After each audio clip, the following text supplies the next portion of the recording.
episode. I want to welcome everybody to our summer webinar series at the Heartland Institute. I'm Cameron Schulte, the Director of Government Relations here.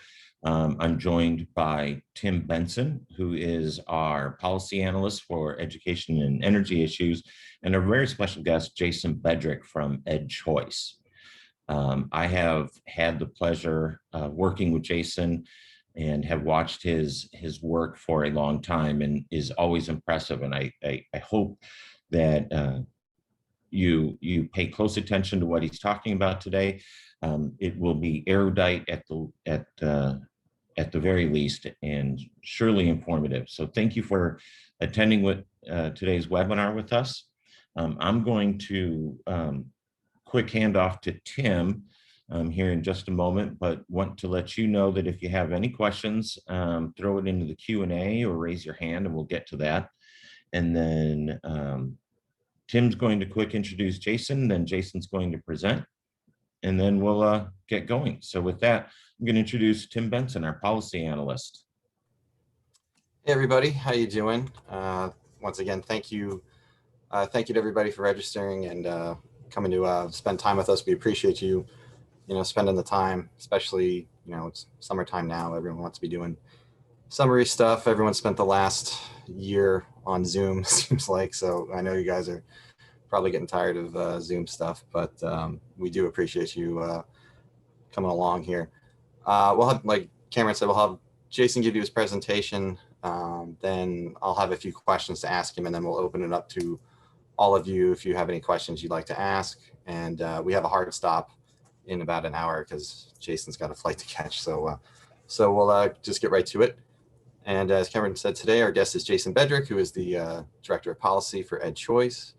What Director of Policy means is that he works closely with local organizations and state policymakers to develop high-quality educational choice policies that will benefit as many students as possible, including reviewing and providing feedback on legislation, leading policy briefings such as this, providing expert testimony, writing op-eds, and conducting original research. And before he moved over to EdChoice, he was a policy analyst with the Cato Institute, and he was a legislator in the New Hampshire House of Representatives as well. So he's been on your side of the fence and knows the dynamics and pressures that come with that position. And he's also a real mensch because we didn't give him a lot of notice for this thing, and he still agreed to do it. So thanks to you, Jason. And without further ado, Jason Bedrick, please take it away. Thanks so much. I should have given more notice to my voice, which I am in the process of losing. So I hope this lasts through the end. I don't know if it was that I was cheering the Ohio Senate too hard last night, passing some school choice legislation, or possibly this is just the Russians trying to interfere. But I will share my screen. That way, there's nothing I can do about my voice, but you don't have to look at my face. You can watch this presentation. So 10 years ago, the Wall Street Journal declared that it was the year of school choice after 13 states passed either new programs, or in most of the cases, actually, they were expanding existing programs.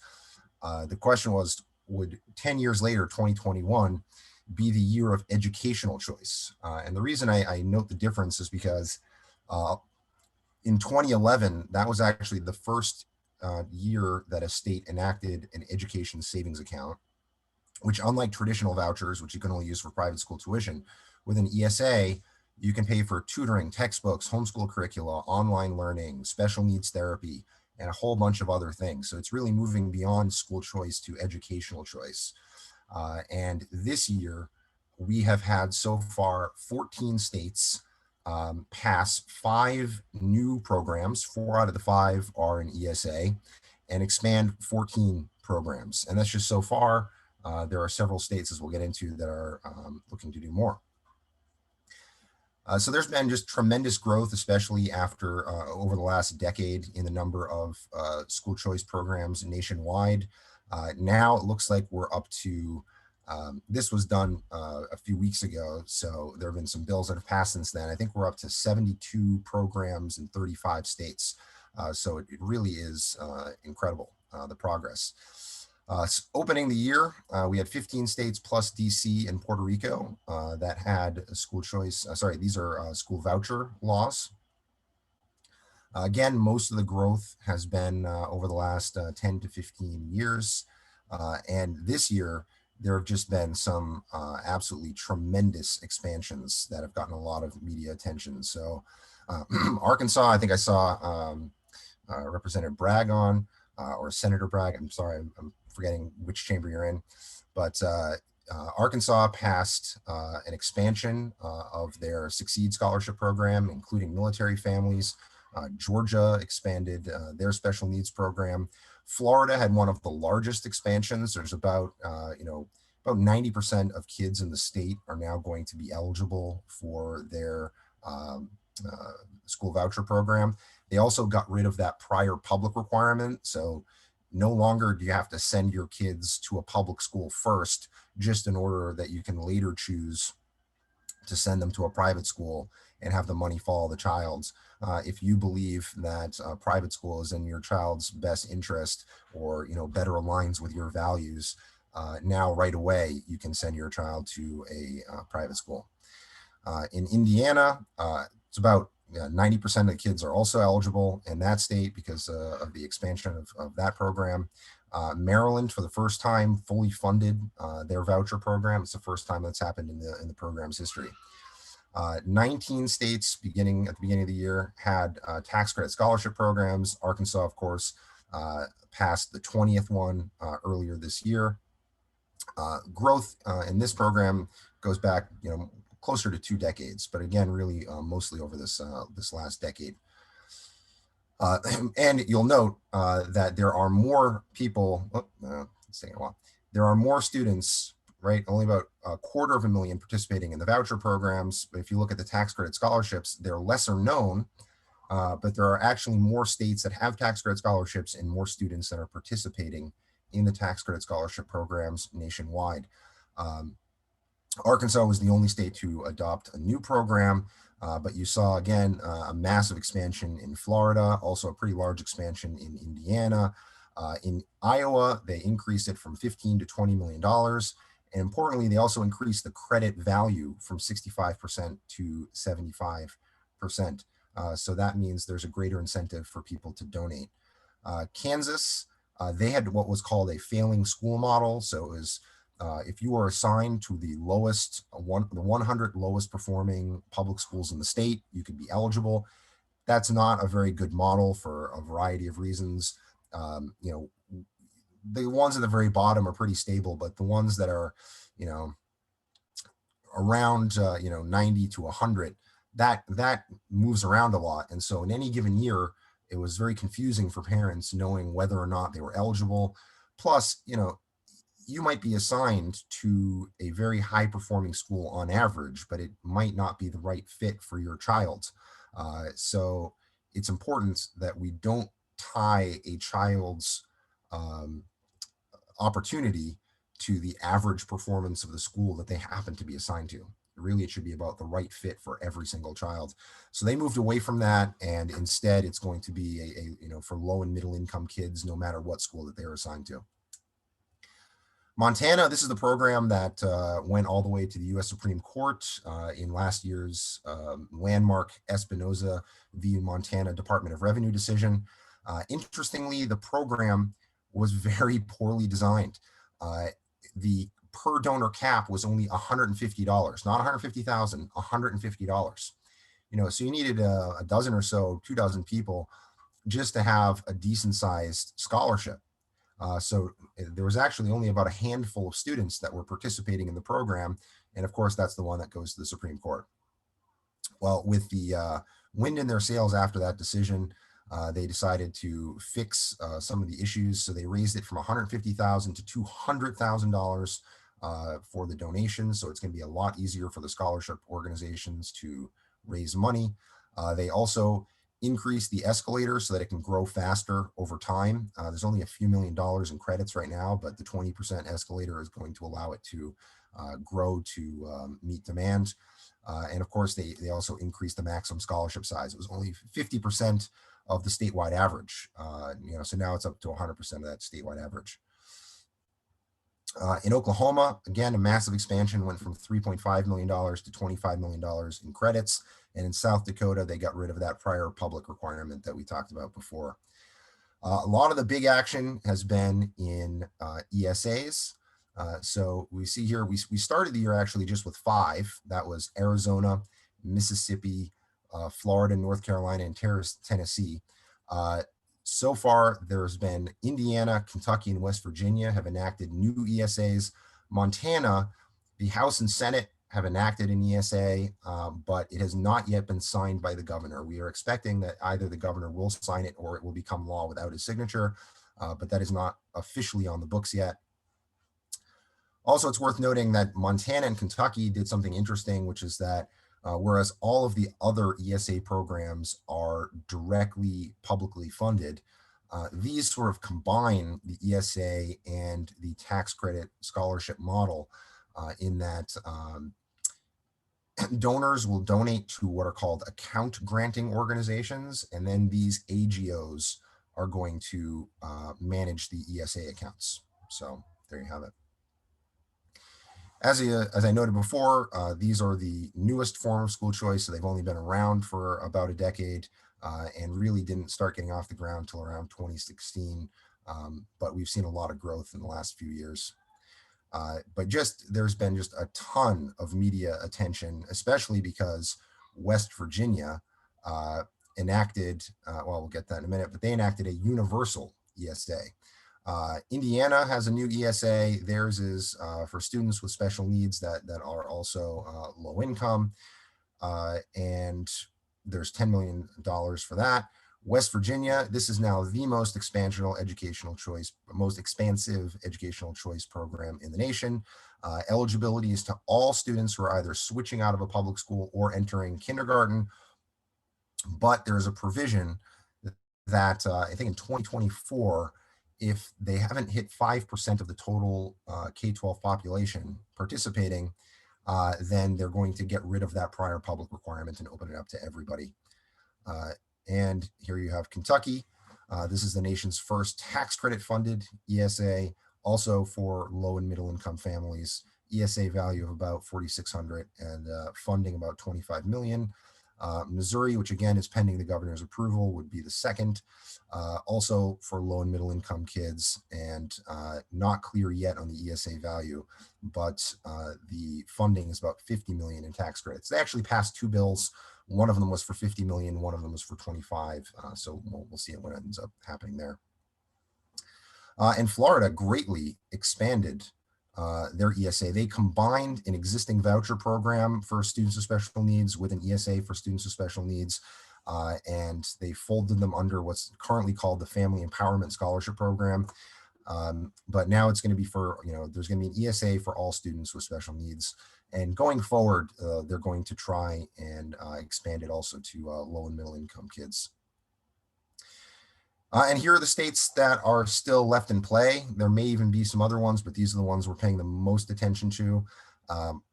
Latest I hear from Louisiana, which passed the House 96-1, is that it got out of the Education Committee, but it seems to be tied up right now in the Finance Committee. In Minnesota, there was a news story just this morning about it. The Senate included an ESA in their budget. The House and the governor are very much opposed, and their negotiations over the education funding budget appear to be at the precipice right now, and potentially might break down over this issue. In New Hampshire, it passed in the Senate. It's in their budget. There is a fight between the House and Senate right now over the budget, but not over the ESA program, where House leadership has expressed support for that. So if they are able to reach an agreement on other non-ESA related issues, then we do expect that New Hampshire would be the 10th state to have a new ESA, assuming also that Missouri is number 9. North Carolina, that's probably unlikely to happen this year, but it's put that in the dark horse category. Just last night, Ohio's Senate passed a budget that expanded the voucher program, created a new tax credit scholarship program, and also actually created a new personal use tax credit program. And Pennsylvania's Senate should be voting today. The Senate Education Committee has already voted to expand their tax credit scholarships and create a new ESA for students with special needs. So a lot of people have asked me, okay, so why now? Why all of a sudden? And of course, COVID-19 had a lot to do with that. We already saw school choice on the rise in recent years, but this was really a catalyst for increased growth. Why is that? Well, this is from our monthly tracking poll back in September. So when people were coming back to school, you still had a lot of people that were concerned about their child being exposed to coronavirus at school. You also, on the other hand, you had concerns about their child missing instruction time. And you had concerns about missing work if their child's school is closed. So, for parents, there was really no good options. Because if their child was at school in an in-person environment, a lot of them were very nervous about that. They want to be at home. But if they're at home, we saw that the quality of virtual instruction was much lower.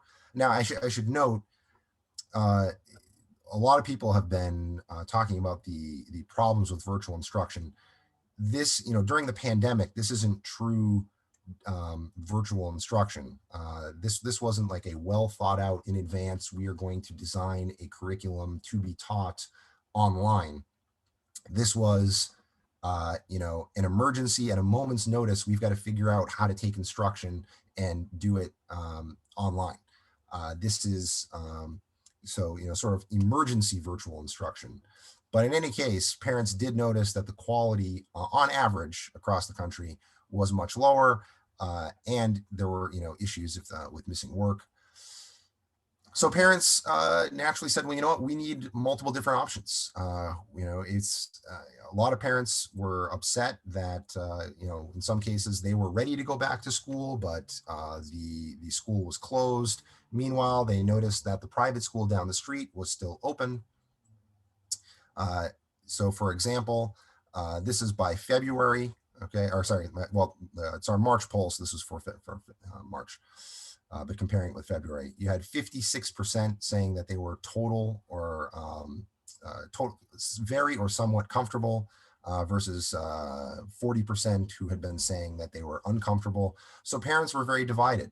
And if you have a situation like that, it's important that you do have multiple options. So it got parents sort of rethinking our education system, the idea that unlike any other area of your life, you are assigned to a service based on the location of your home. Besides, I guess, the mail, and even that, you've got more options. So you can see over time the level of comfort that parents had, going all the way back to May 2020. You can see that it dipped when the numbers started coming up in December, November, December, and then sort of came back up. But look at this. Okay, these are private school parents versus district school parents. When we asked them if their school was providing instruction entirely online, or a mix of in-person and online, or doing it in person. And you can see that the private schools were much more likely to be in person, or at least to have an in-person option, whereas the district schools were more than twice as likely to be remote online early. So that led to a lot of upset parents who were looking for alternatives, especially when it came to the political situation. Because in a lot of places, you had parents, a majority of parents in some area who said, okay, we're ready to reopen the school. Let's get back into the classroom. And the teachers' unions said no. And then the districts, whom the parents thought were accountable to them, turned out to be more accountable in some sense to these special interests. And you can see that of all of the different people we asked about, the president, the governor, state public health officials, the school board, the lowest level of approval was among for the local teachers unions, and especially the national teachers unions, which had less than 50% approval in each case for how they were handling the closing or reopening of schools. And you can see here that it is worth noting, if you look at school parents, school parents were more likely to give teachers the benefit of the doubt and say that they were representing the best interest uh, of teachers. But there is a split. There are a lot of people, 44%, who say that teachers unions are an interest group and advocates separate from their teaching profession. Um, the split is, of course, political. Republicans are about evenly divided. Democrats are much more likely to give teachers the benefit of the doubt. And as you might expect, independents are somewhere in between. This also gave parents a glimpse inside the classroom in ways that they really never had before. And a lot of parents were not particularly pleased with what they saw, even setting aside the politicization of the classroom, which has become obviously a very big issue. Just when it came to the quality of of instruction, you know, across the board during Corona, this is an Education Next survey. This is really from the about the spring of 2020. Everybody said there was less learning going on, but you could see that at private schools, the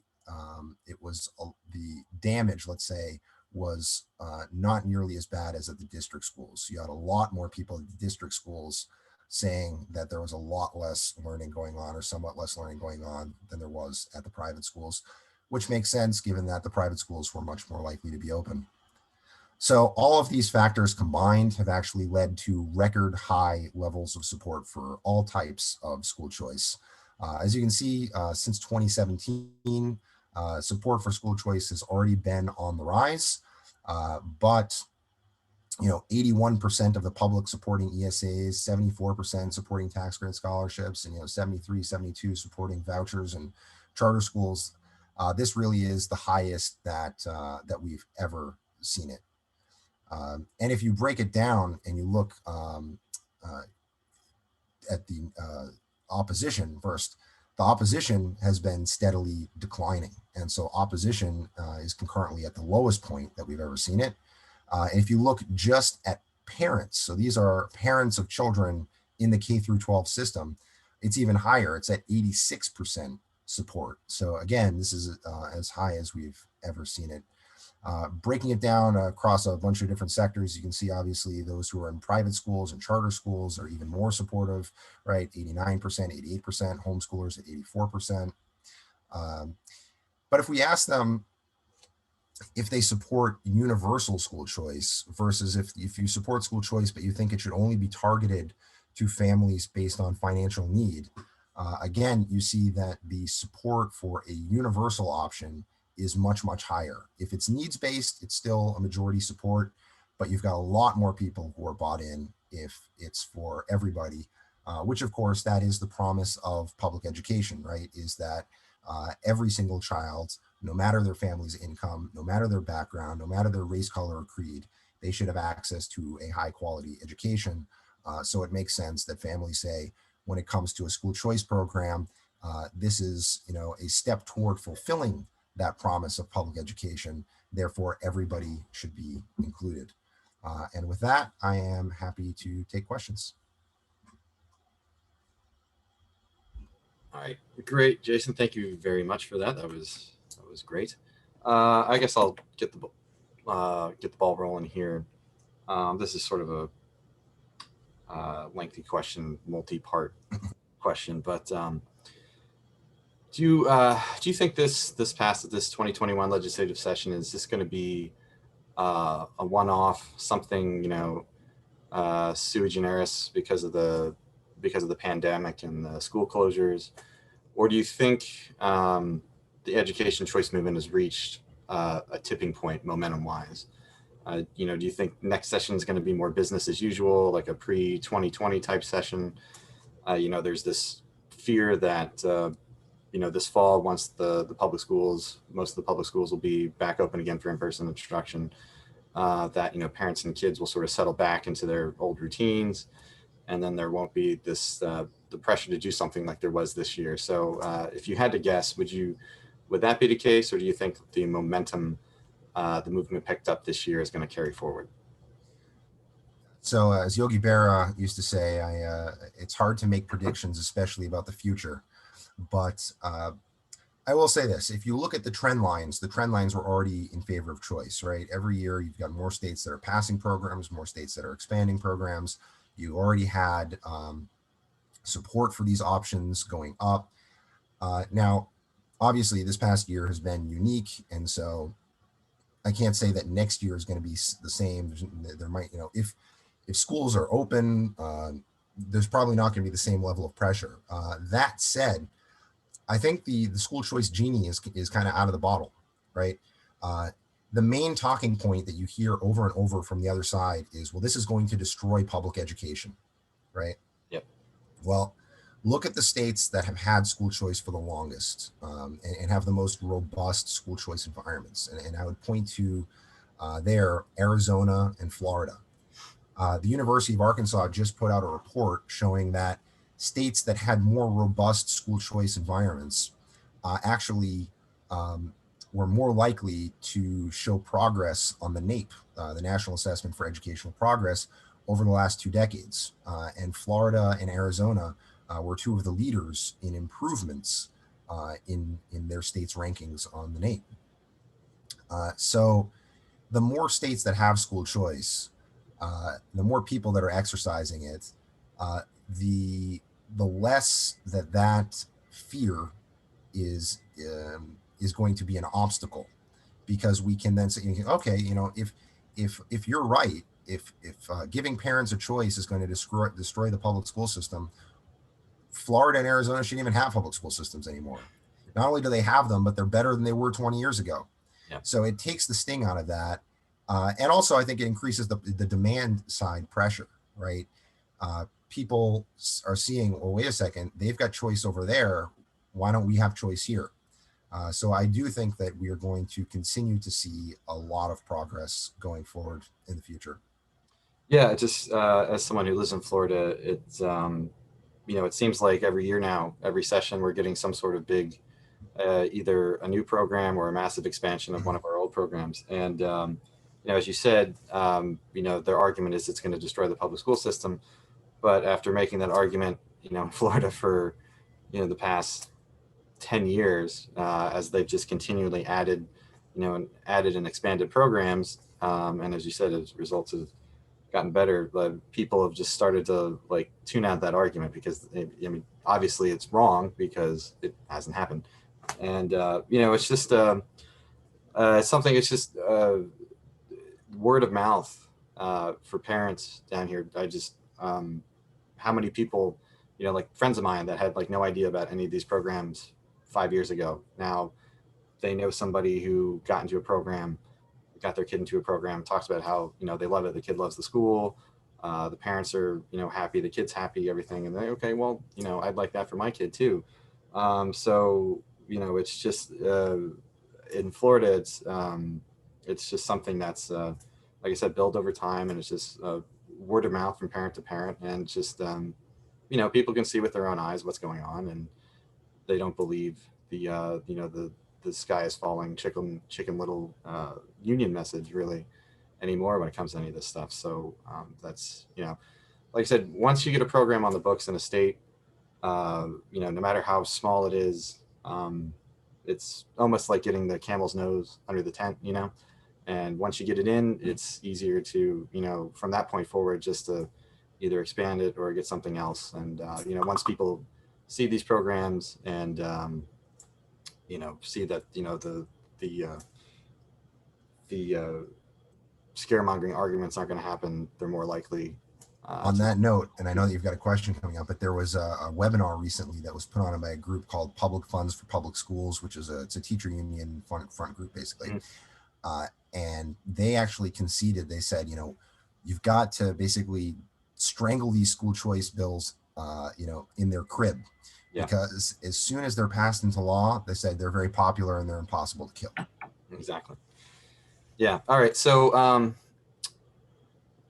which one of these bills that passed this session, which one's the biggest deal, do you think, for you? Was it the West Virginia bill because it's universal, or Florida because it's just another massive expansion, or say Kentucky?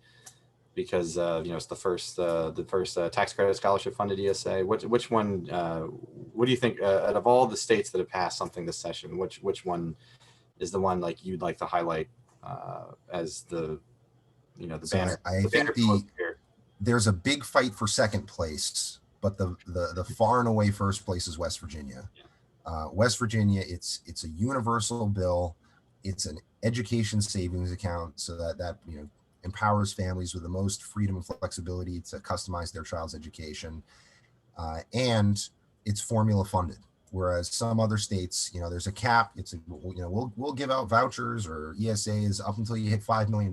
No, Right. they said every single child who's eligible who applies, you're going to get it, just as if you were to show up at a public school. If you're eligible, the state is going to fund you at that public school, and the money is going to follow the child. So they're far and away number one. Number two would be really tough, but definitely Florida, Indiana. They're in the running because they already have very large programs that they are massively expanding, and for Kentucky and Missouri, assuming that it's signed into law, it takes a while to get something off the ground. Plus, there's probably going to be some lawsuits. It's going to, I am very confident we'll win those lawsuits. I was actually looking at the lawsuit that they filed in Kentucky the other day, and it's as though the 2011 U.S. Supreme Court decision, Wynn versus Arizona School, or ACSTOV Wynn. It's as though that was never passed down.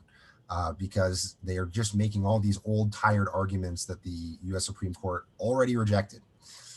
So I fully expect that one's going to pass. It's just I think the other side knows it too. It's just a delaying tactic. Sure. Right? It's going to take a while to wend its way The through the states spend the courts. money defending it and all that. Right. So as exciting as it is to see some of these states adopt new programs, I would say probably the ones that are going to have the most immediate and large effects would be Indiana and Florida. Gotcha. All right. Was there one state that passed legislation that surprised you the most?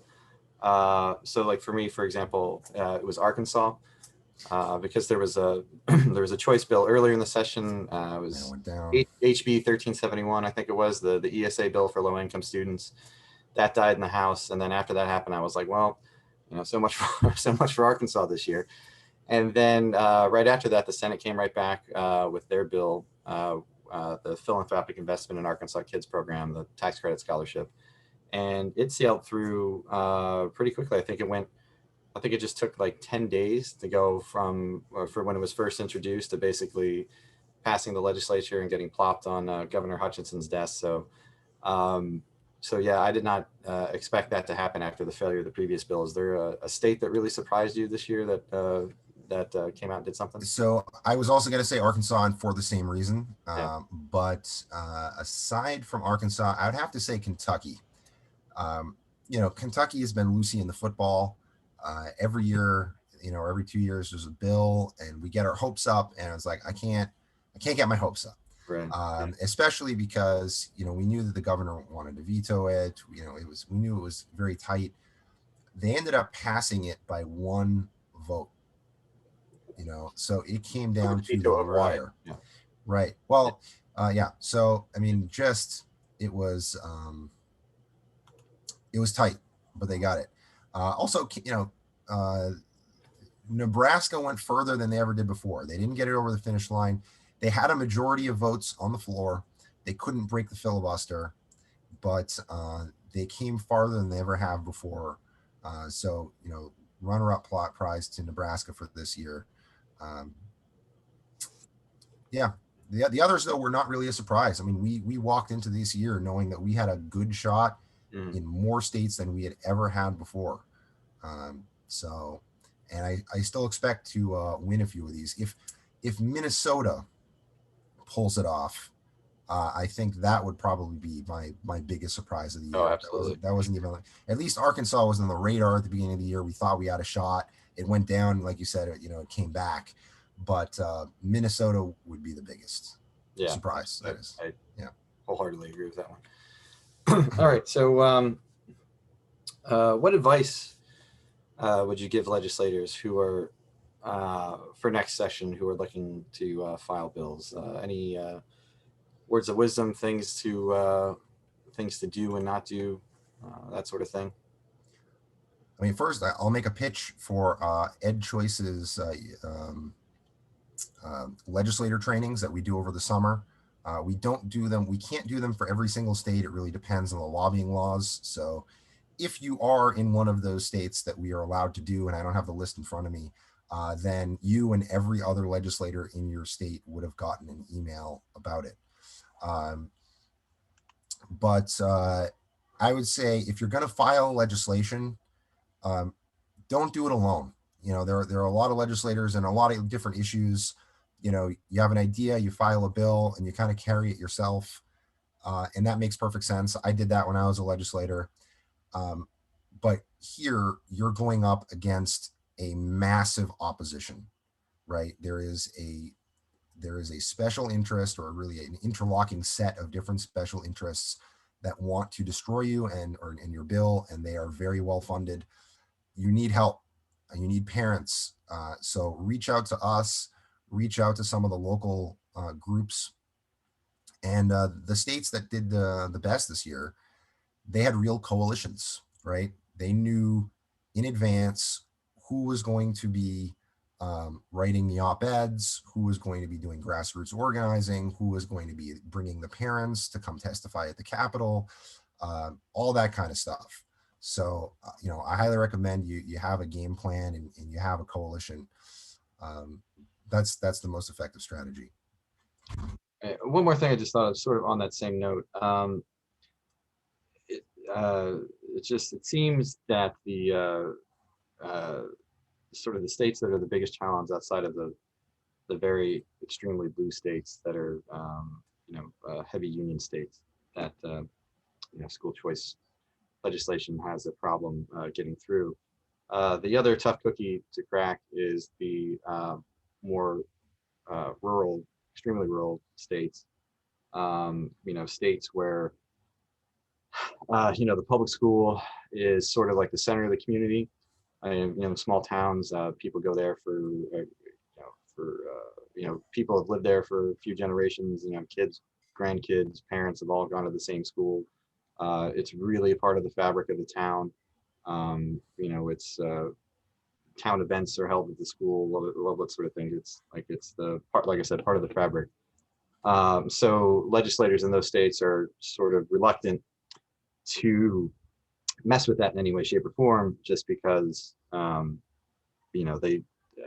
they're afraid of what the consequences may be for those towns if choice legislation is passed. Because schools are, like I said, a part of the fabric. They're major employers in these small towns.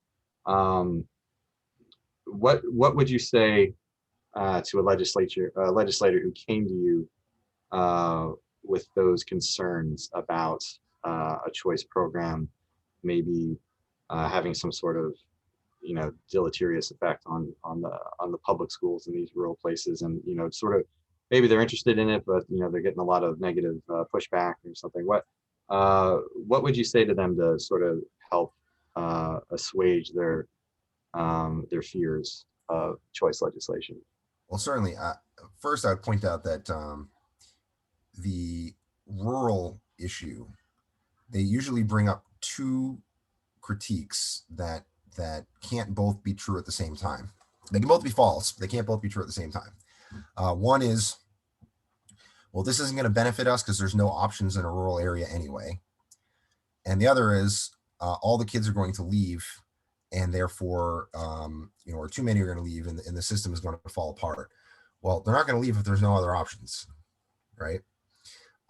It turns out there are other options, but in most of these cases, the kids in the rural areas do stay. There are more options now, really, than there ever have been before for rural areas because of online, and also, I've seen in Arizona, for example, when it comes to special needs therapy, there are some areas that can't afford to have someone in that area that's full-time doing special needs. But there are some people that will travel around the state in a few different rural areas, and they come, once every Tuesday or every other Thursday or whatnot. The other thing is, the system is designed for the kids, not the other way around, right? So if it really were the case that all the kids would leave if they were given if the parents were given a choice, what does that say about the system itself? Now, what are those parents going to do? Where are they going to go? Well, there are microschooling options these days, right? We found a lot of families in Arizona in particular. There's been a massive growth in microschooling, especially in rural areas, where you've got, 5 families that get together and they, it's sort of a modern spin in some sense on the old homeschool co-op. But in some cases, the parents are taking turns teaching. In other cases, a lot of the instruction is taking place online and there's a parent in the room who's serving as a guide. In other cases, they're pooling their resources to hire an instructor. So there's a lot of different things that they can be doing. Even so, go look in Arizona, go look in Florida. What you don't see is the collapse of these public schools in rural areas, right? This is the dog that didn't bark, right? All over the place. If anywhere, and both Arizona and Florida have large rural areas in the state. If any state was going to see, massive school closures in rural areas based on how many students are participating in school choice. In Arizona, 20% of kids are in charter schools.